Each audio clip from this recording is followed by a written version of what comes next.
হাতীৰ জাকটোৱে খাদ্যৰ সন্ধানত এতিয়া বৃহৎ অঞ্চলটোত গাঁওসমূহত বিতৰণ কৰি ফুৰে। খাদ্যৰ বাবে এখন গাঁৱৰ পৰা আন এখন গাঁৱলৈ সাঁতুৰি মেলে। তাৰ মাজতেই এনেধৰণে এই নদীখনত নামি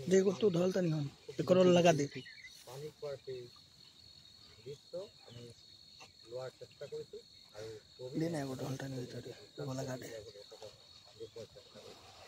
নিশ্চয় কণমানি পোৱালিৰ মাজত পানীত ডুবি ডুবি অৱস্থা খুব সুন্দৰকৈ চাই লোৱাৰ চেষ্টা কৰিছোঁ আৰু খাদ্যৰ বাবে এই হাতীজাকটোৱে এতিয়া বৃহৎ অঞ্চলটোত বিচৰণ কৰিছে।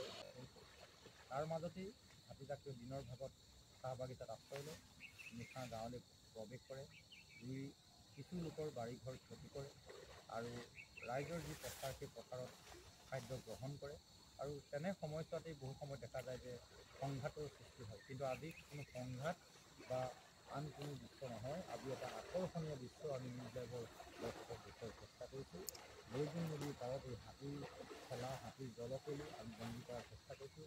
কণমানি পোৱালি সেয়া আমাৰ কৰ্মত ইতিমধ্যে বন্দী কৰাৰ চেষ্টা কৰিছে, আবদ্ধ কৰাৰ চেষ্টা কৰিছে।